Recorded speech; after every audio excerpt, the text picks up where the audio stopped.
Sa maraming nagtatanong kung ano nga ba ang katotohanan kung bakit nga ba split decision ang naging resulta ng laban ni Pedro Taduran at Jinjiro Shigeoka, ang katotohanan mga kwento alamin.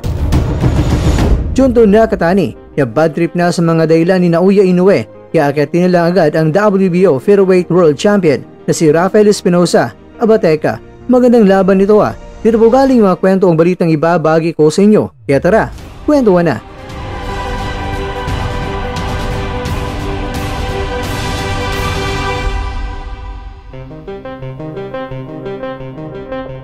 Walang alinlangan na International Boxing Federation minimum weight world champion na si Pedro Taduran ang mas mahusay sa pagtanggol ng kanyang titulo laban niyan kay Jinjiro Shigeoka noong May 24 sa Japan. Ang split decision ay ganap na hindi patas dahil dapat ito ay unanimous, kaya naka-stretcher tuloy si Shigeoka sa labas ng ring pagkatapos ng laban at nagpapagaling pa rin sa ospital sa ngayon. Sa kasamaang palad, kinakailangan din na buhatin si Shigeoka palabas ng ring sa isang stretcher matapos siyang nawala ang kanyang corona na IBF kay Taduran sa isang ika-9 na round stoppage noong nakarang taon. Ang referee na si Steve Willis ay pumasok upang hinto ang paligsahan dahil si Shigeoka ay malinaw na nasa masamang kalagayan kahit na hindi siya bumagsak. Sa rematch mga kwento, sinubukan ng mga Hapon na isang taktika na kakaiba, nagipagsagupaan sa malayo at sumasayaw sa halip na makipag-engage. Gayunpaman, si Taduran ay handa at alam ang dapat na gagawin kay Shigeoka kahit na anong estilo ang ginagamit ni Shigeoka sa laban. Sinabi nga ni coach ni Taduran na si Erving Peñalosa na inabot pa ng ilang mga rounds para nakaon nila itong si Shigeoka, ngunit sa sandaling nagawa na ang pagsaayos, naging smooth sailing na ito. Nakuha lang daw nila si Shigeoka sa adjustment from 5th round hanggang sa dulo. Ayon kay Peñalosa, pinasok nila si Shigeoka at laging una ang jab at walang tigil na pag-atake ang ginagawa ni Taduran. Sinabi nga ni Lorde na dapat isinaalang-alang ni Shigeoka ang pagretiro. Kailangan na siya na mag-retire. Umabot man ang laban sa 12 rounds pero itong si Taduran ay walang galos sa mukha.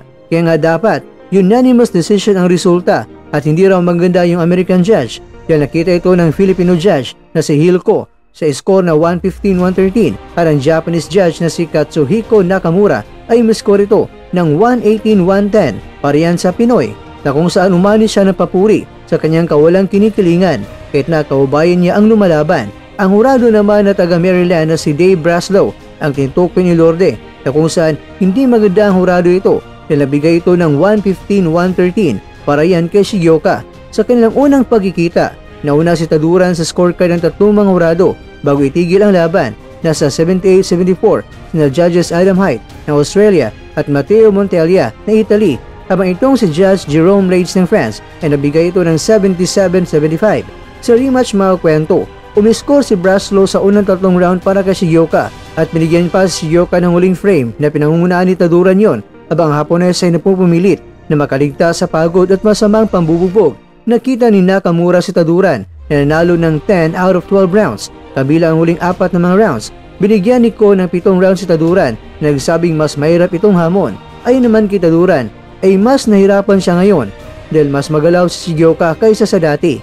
Sinabi ni Lorde na nasa kay MP Promotions head na si Sean Gibbons ang magpasya kung ano nga ba ang susunod na hakbang para kay Taduran. Ang WBC champion naman na si Melvin Jerusalem at Taduran ay target ng unification showdown sa WBO at WBA titles na si Oscar Colasso. Ito ay isang karera sa pagitan ng dalawang mga Pinoy. Si Gibbons mga kwento ay nag-aayos sa mga laban para kay Jerusalem at Taduran, kaya kung sila man ipagharap niya ay isang karangalan pa rin ito para sa Pilipinas.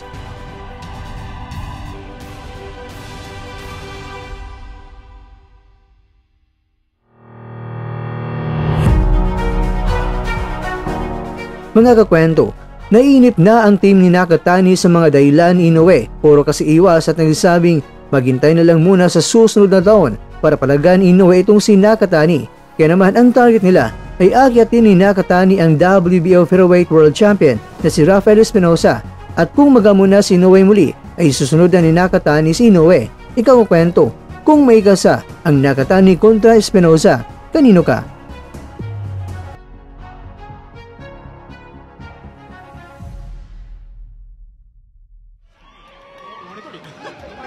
Judge Dave Brosler 115対113、青、重岡銀次郎。ジャッジ中村克彦118対10以上2対1の判定により勝者 IBF 世界ミニマム級チャンピオンペドロ・パドラング。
At dyan, nagtatapos ang ating kwento.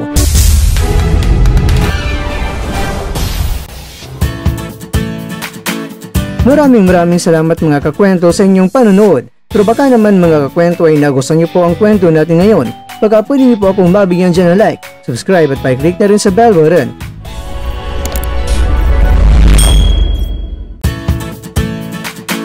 Pero bago tayo tatapos mga kwento, syempre, shoutout po muna tayo dyan sa ating mga kakwento. Kay kakwentong Birth Pain, kay kakwentong Ariel Asidera, kay kakwentong Julian Pedrosa, at kakwentong nanonood ngayon, shoutout sa iyo dyan. Bueno, dito na po muna ang ating kwentuhan at abangan nyo na po ating susunod na video. At dito na po yan sa isang channel na kung saan maaring ito'y mga kwentong di pa na kwento sa inyo.